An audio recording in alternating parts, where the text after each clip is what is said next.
Fala pessoal, tudo bem com vocês? Tudo bem por aí? Bom, na aula de hoje eu vou voltar com aquelas aulas de parceria e a proposta de hoje é falar sobre algumas curiosidades do nosso comportamento, tanto algumas curiosidades no lado da genética quanto no lado da psicologia, no lado do nosso comportamento que envolve as interações que a gente tem com o meio ao nosso redor. E aí, para isso, nada mais justo do que chamar um psicólogo, obviamente, né?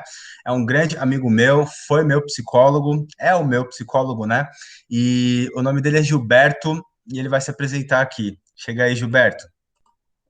Eu agradeço primeiramente a todos, né, por me permitir entrar na casa de vocês. Achei um convite muito especial. Hoje eu vou falar um pouquinho sobre a biopsicologia ou a psicologia do comportamento genético, né, juntamente com o professor de vocês, linkando, né, com o conteúdo da aula de hoje, por exemplo. Antigamente, a orientação profissional era chamada de orientação vocacional. Essa ideia de vocação, né, de algo imutável, algo que se você escolher para a sua vida, você nunca mais vai poder sair daquilo, né? Então, seu teste mostrou que você seria um professor de biologia. E aí você não quer mais dar aula de biologia, aí você não pode porque seu teste te mostrou isso, ou você não vai ter um bom desempenho, etc, etc. Por isso houve a mudança da nomenclatura, né? Porque através de estudos, hoje a gente sabe que as coisas não são dessa forma que se pensava lá atrás, tá? Mas a gente vai falar ao decorrer da aula. E prazer em conhecê-los novamente. É isso aí, Gilberto. Muito obrigado e vamos que vamos. Para começar aqui sobre esse viés da biologia, a gente precisa primeiro falar sobre material genético, sobre DNA. O DNA é uma molécula que está presente lá no núcleo das nossas células, como vocês já sabem, e é no DNA que se encontram os nossos genes. E esses genes são unidades responsáveis por muitas coisas em relação ao nosso corpo, em relação ao funcionamento do nosso organismo, às nossas características visuais e também ao nosso comportamento, pessoal, a forma como nós interagimos no meio em que vivemos. O nosso DNA é algo que é herdado pelos nossos pais. Então, os nossos pais, quando eles se reproduzem lá e tal, eles vão dar origem a um novo ser humaninho, né? Então, vai ser formado ali o feto, esse feto passa pelo período de desenvolvimento. Esse desenvolvimento ele é dado por meio dos genes que já estão presentes nas nossas células. E aí, então, quando a gente ganha vida, quando a gente nasce, a gente passa a ter ali o nosso DNA e o meio influenciando tanto no nosso desenvolvimento, né? Mas quando a gente cresce, a gente vira adolescente, vira adulto e tal, até o final da nossa vida. O nosso material genético, ele é tão fundamental no nosso comportamento que ele influencia em várias coisas. Então, voltando, ele não determina coisas, né? Não existe um determinismo, mas ele influencia bastante.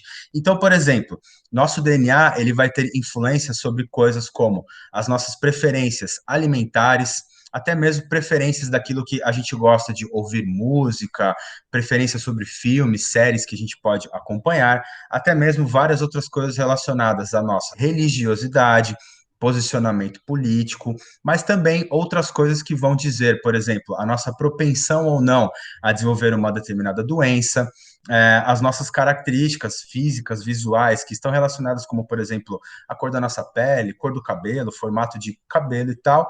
Mas é bem interessante pensar que grande parte das escolhas que nós fazemos, grande parte das coisas que a gente gosta, tem essa influência por meio do nosso material genético. E isso tem muito a ver também com o meio em que a gente vive, seja pelos nossos pais, né, que são grandes influências na nossa vida, mas também em relação àquilo que os nossos pais deram para nós por meio do material genético. Isso é bem interessante pensar. Então, por exemplo, existem alguns estudos que avaliaram como que gêmeos idênticos eles se desenvolveram ao longo das suas vidas. Então, eles foram criados numa mesma família, eles tiveram ali o mesmo padrão de educação, o mesmo padrão de estrutura familiar, né? Então, aquilo que um comia, o outro comia também, o passeio que um fazia, o outro fazia também e tal. E aí, ao longo dos anos, eles foram amadurecendo, se tornaram adultos e cada um foi viver a sua vida de forma separada. Só que os pesquisadores continuaram acompanhando a vida desses gêmeos, né, cada um vivendo a sua, e eles perceberam que muitas das escolhas que eles tinham, que eles faziam, elas eram em comum. Então, por exemplo, cada um foi morar em um estado diferente, né? Além da sua família. E aí, mesmo estando separados, estudando cada um em um local e tal, eles optaram por seguir na mesma carreira, que no caso desse estudo foram algumas carreiras como, por exemplo, direito, engenharia ou até mesmo em outras áreas da ciência. Olha que interessante, pessoal. Então, a gente pode perceber que o material genético ele tem essa influência, né? A gente pode pensar sobre isso como, por exemplo, alguns comportamentos que os nossos pais têm e que a gente acaba, de uma certa forma, copiando, mesmo que a gente não saiba que a gente está copiando. Mas é essa influência do nosso material genético. Mas também não podemos esquecer que existe uma influência também da educação, do meio social, das pessoas com as quais a gente se relaciona para além da nossa família e tal.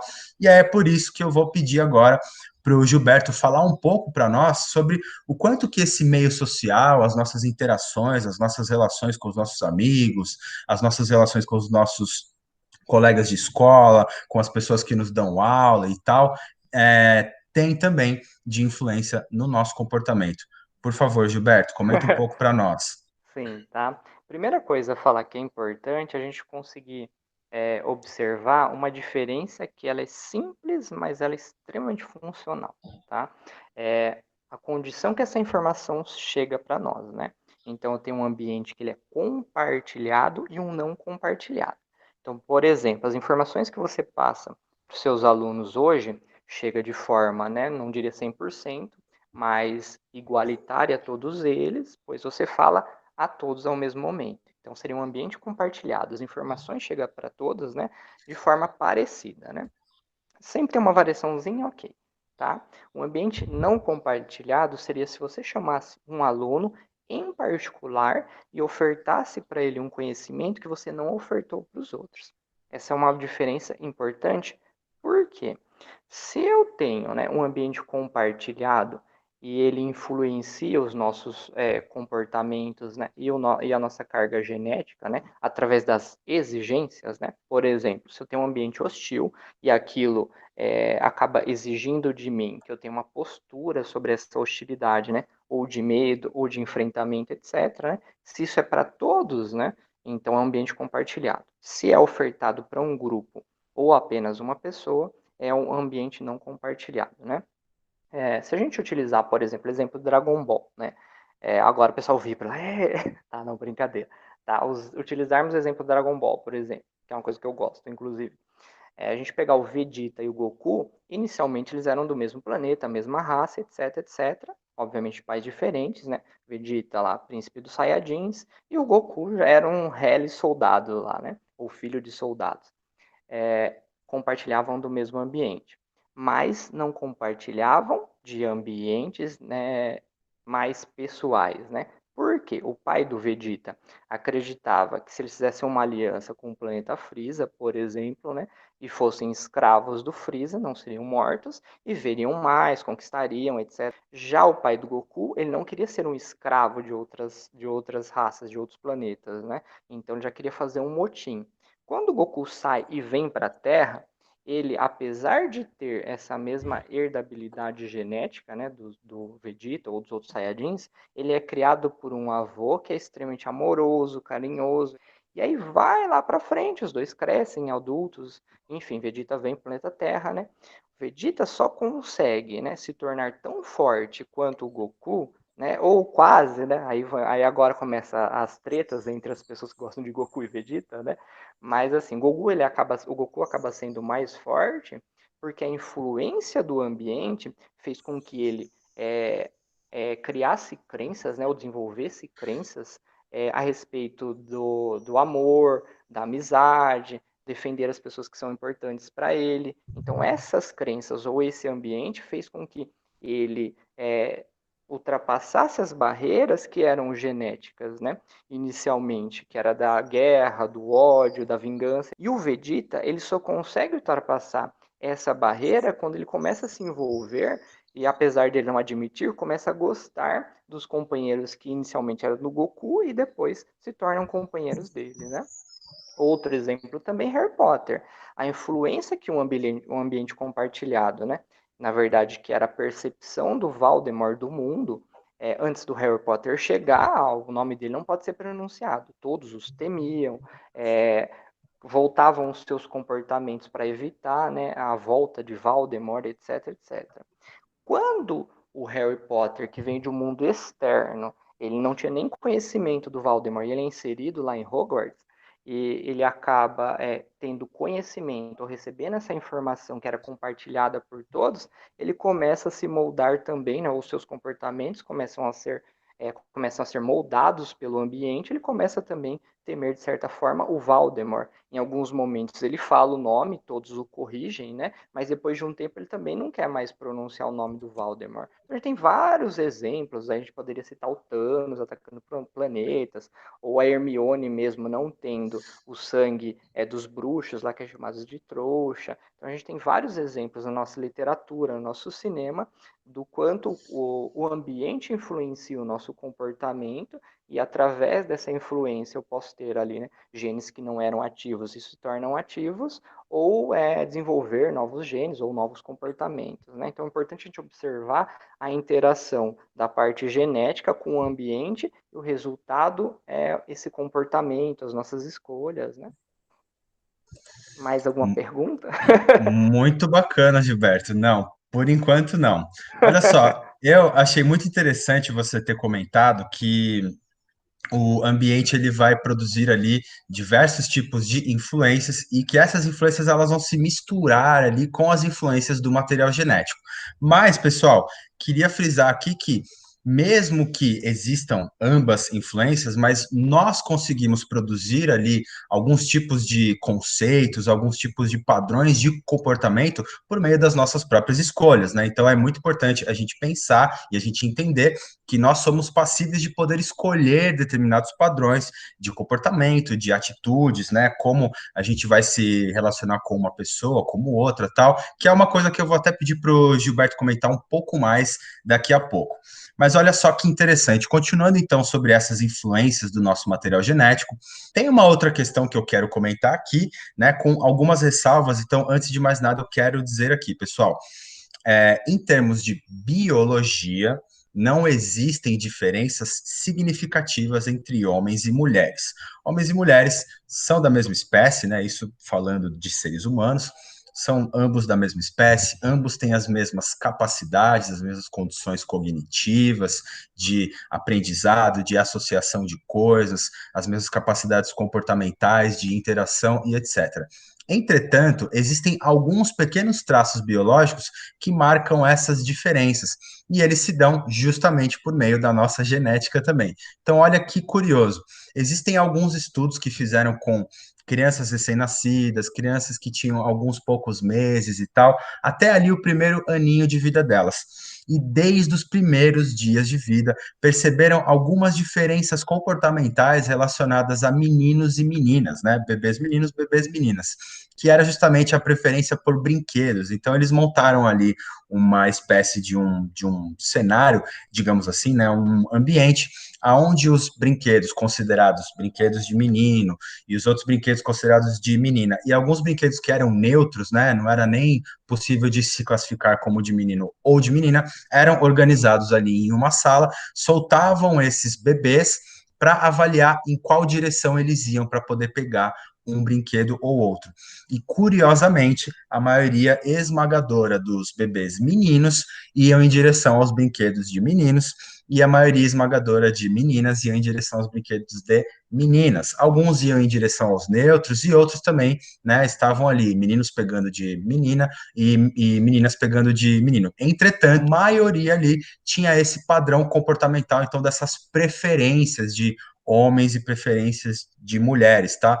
Isso é uma coisa bastante curiosa, que se dá justamente pelo comando gênico, né, o comando do nosso gene na produção dos nossos hormônios sexuais. Então, olha que bacana. Meninos, naturalmente, eles têm ali uma produção de um hormônio chamado testosterona, e as meninas têm a produção de outros hormônios sexuais, progesterona e o estrógeno, principalmente, que vai dar essas características aí mais femininas. Beleza. Então, em função de uma produção maior desses hormônios ali na fase de gestação, quando é um feto, vai produzir algumas pequenas diferenças biológicas entre esses sexos. Olha que interessante. Mas aí, mais uma vez, trazendo para esse contexto social, de quando a gente vai se desenvolvendo, quando a gente cresce, né, e vai formando a nossa personalidade, depois da puberdade, né, na adolescência e vida adulta, esse tipo de marcação diferente entre homens e mulheres diminui bastante, né? Então fica ali ao nível de algumas preferências, mas a gente não pode dizer que existem diferenças substanciais entre meninos e meninas, homens e mulheres com relação às suas capacidades, tá? Então eu não estou aqui dizendo que homens e mulheres são diferentes, então tem que ser tratados de uma forma diferente. Calma lá. Mas é bem interessante a gente entender, então, que existem algumas diferenças marcadas pela nossa genética que nos vão caracterizar, né? Agora, voltando a palavra aqui para o Gilberto, eu queria que você comentasse, Gilberto, para esse público que está nos assistindo aqui, né? Que é esse público aí pré-adolescente, adolescente, que passou já e que está passando por essa fase da puberdade e tal. Conforme a gente vai crescendo, vai se tornando adolescente, depois entra na fase adulta, a gente passa por várias mudanças comportamentais, né? E a gente acaba, digamos assim, entre aspas, entrando em algumas tribos, fazendo parte de alguns grupos, adotando alguns tipos de comportamentos ali que vão fazer com que a gente se torne um pouco mais parecido com certas pessoas, ou então com outras pessoas e tal. A gente muda um pouco a forma de se vestir, às vezes a forma de falar e tal. Eu queria que você comentasse também sobre esse aspecto das escolhas que nós fazemos em relação aos grupos em que a gente quer pertencer. Fala um pouco para nós. Tá, sim, né? Na verdade, a gente tem duas coisas importantes para falar sobre isso, né? Primeira coisa, dos 2 aos 12 anos, né?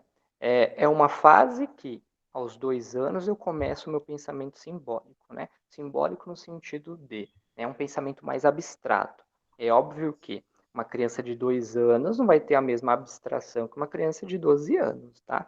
Por isso que, às vezes, para uma criancinha, você esconde um objeto, para ela, aquele objeto ele parou de existir, tá? E quando ele reaparece, né, que são os truques de mágica, por exemplo, ela acha que aquele objeto voltou para a realidade. Então, lá dos 10 anos, né, 9 anos, eu começo a conseguir, o meu aparelho psicológico e o meu aparelho neurológico, ele tem mais condições de abstrair as coisas de uma forma mais fácil. Então, se você falar para uma criança de 9, 10 anos, né, que é mais fácil ter um pássaro na mão do que dois voando, né?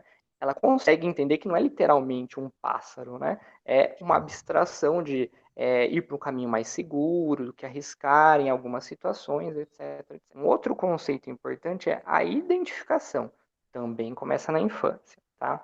Então, a identificação, ela não absorve todo o ser, você não absorve todas as características da pessoa, você absorve traços, tá?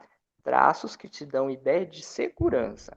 Geralmente, esses primeiros traços que a gente copia, entre aspas, né, são dos nossos cuidadores. Pode ser pai, tio, tia, e aí depende da realidade daquela família, né? Então, traços que me dão ideia de segurança, no sentido de, se eu me expressar de tal forma, eu serei aceito pela minha família, né? Se eu falar um pouquinho mais alto, como a minha família fala, então serei aceito, né? O mundo me ouvirá. Já na adolescência, esse mecanismo ele acaba se desenvolvendo, né? Para o meio exterior, né? Um pouquinho antes da adolescência, ali na pré-adolescência. Então, eu vou focando mais no meio exterior, então eu vou tentando me identificar com traços que são bacanas para mim, tá? Que vão me identificar dentro daquele grupo e vão me fornecer uma segurança, no sentido de estou no caminho certo. Então, por exemplo, né, se a gente observa uma sala, aí tem o grupo do roqueiro, do pagodeiro, do funkeiro, da turma do sertanejo, vou falar sertanojo, hein? Oi, é uma brincadeira, tá? Então, assim, ao me identificar com o grupo ou com aquelas pessoas e me vestir da mesma forma, ouvir aquelas músicas, internamente eu estou me sentindo seguro do que, se eu escolhi esse caminho e tem outras pessoas que escolheram esse caminho, então esse caminho é o certo. Aí que entra a questão. Talvez sim, talvez não. Mas aí é uma coisa mais complexa. Mas naquele primeiro momento me dá um conforto, né? Eu fico mais tranquila. Tem pessoas que pensam como eu, né? Tem pessoas que agem assim, etc. Olha que bacana. Se eu fizer isso, talvez eu tenha o mesmo resultado que aquelas outras pessoas. Então a segurança nesse sentido. Por isso que a gente acaba se identificando com algumas coisas. Isso pode acarretar em coisas positivas na idade adulta, ou com coisas negativas. Não vou entrar nesse detalhe também porque a gente tem pouco tempo, mas enfim, essas escolhas, né, desses traços que eu tenho de pessoas, né, de certa forma eu consigo modificar assim que eu tomo consciência deles e eu quero modificá-los, obviamente, né, para coisas positivas ou não, porque nós, dentro do nosso livre-arbítrio, conseguimos modificar as coisas para funcionais ou disfuncionais, tá? Então, dentro da psicologia, uma coisa que eu não falei, não existe certo e errado em questões de valores, né? Então, para ser uma coisa mais justa, não ter influência de religião, Estado, sociedade, etc., a gente trabalha com custo e benefício. Então, tem alguns comportamentos que terão um custo e tem alguns comportamentos que terão mais benefício. Aí depende da avaliação. Então, o psicólogo ajuda a fazer essa avaliação e a escolha sempre é daquela pessoa, livre-arbítrio, tá? Mas voltando um pouquinho, esses traços, eles formam, né, os nossos filtros para escolherem essas coisas, tá? Positivas ou negativas, e lá na frente, na idade adulta, ele também influenciará na nossa família, que nós criaremos ou não, tá? Ou no nosso círculo de amizade, e em outras coisas, né? Mas o que é mais importante se reflete na sociedade. Por quê? Se eu tenho toda uma sociedade que tem comportamentos disfuncionais, por exemplo, violência, por exemplo, né? A gente pega países de terceiro mundo. Então, os meus comportamentos serão moldados para me defender, né? Ou para atacar, para fazer escolhas, né? De representantes, às vezes, né? Que tenham essa mesma crença, né? Ou pensem de forma parecida. Então, se eu sou uma pessoa mais funcional para o meio que eu vivo e para mim, né? É óbvio que os traços que eu escolherei, as influências que eu tenho, ou as pessoas que eu influenciarei, porque eu também influencio o meio, serão mais funcionais. Se eu sou uma pessoa mais disfuncional, essas coisas também influenciam no meio. Acho que isso é bem importante. Em resumo, nós escolhemos as coisas que nos deixam mais seguros diante de nós e diante do meio que a gente vive. Muito bacana, muito bacana. Isso daí fica bem interessante de pensar que essas escolhas que a gente faz, muitas vezes elas vão nesse caminho contrário dessas influências do material genético, ou então, muitas vezes as escolhas que nós fazemos, elas se dão justamente por essa influência. Então, essa é uma questão bem curiosa de nós avaliarmos. Bom, então é isso, pessoal. Espero que vocês tenham gostado dessas curiosidades aí relacionadas não só à nossa genética, mas ao nosso contexto social, às nossas interações, né, as nossas relações aí com as pessoas da nossa família, as pessoas ao nosso redor. Tem muito mais coisas que a gente poderia falar, mas para essa aula não ficar muito longa, muito comprida, a gente vai encerrando por aqui. Então eu vou pedir para o Gilberto se despedir, fazer as suas considerações finais. Primeiramente, agradeço novamente, né, a oportunidade. Tem uma coisinha que eu acho importante a gente falar Vai para lá, vai alunos, lá. principalmente, tá? Questão de videogame. A gente vê uma discussão muito grande. Não, videogame deixa as pessoas violentas. Não é isso que a ciência nos mostra, tá? Dentro da nossa aula também, né? Se o comportamento é influenciado por todo o meio, então aquela violência ela é influenciada pelo videogame apenas? Claro que não, isso que a ciência nos prova, tá? Porque é uma fonte de alguma coisa contra muitas fontes de outras coisas. Então, se a pessoa é violenta, a pessoa é violenta, ela é violenta por outras causas. E não quer dizer que o videogame vai deixá-la violenta se ela não é uma pessoa violenta, tá? Então, inclusive, se um dia alguém questionar vocês, vocês podem falar: a ciência prova, né, que o videogame não deixa ninguém violento. Se a pessoa desenvolve comportamentos violentos, são por outros ou por muitos fatores. Tem exceção? Sempre tem, tá? Sempre é ressalva da exceção. Mas para a grande maioria não é assim que funciona, tá? E agradeço novamente. Então, boa semana, até uma próxima oportunidade. Valeu, Gilberto. Muito obrigado pela sua participação. Foi ótimo bater esse papo com você aqui. E, pessoal, é isso aí. Mais uma vez, muito feliz por estar aqui fazendo esse tipo de aula, né? Furando um pouco a bolha do nosso livro aí e tal, fugindo um pouco, trazendo esse assunto que é bem interessante. Depois a gente pode conversar um pouco mais dos nossos plantões e tal. E eu queria aqui pedir para vocês fazerem alguns testes, né? Conversarem com os pais de vocês para avaliar um pouco como eram as outras gerações, como era o comportamento, o desenvolvimento dos avós de vocês, os bisavós, vocês podem fazer essa conversa com os avós de vocês também, para vocês também entenderem um pouco mais sobre a própria família de vocês, as relações, as interações, como que cada pessoa foi se desenvolvendo ao longo da vida, e ver se vocês encontram aqui alguns elementos desses que foram comentados aqui na aula, beleza? Então, gente, valeu, muito obrigado, uma boa semana para todo mundo e até mais.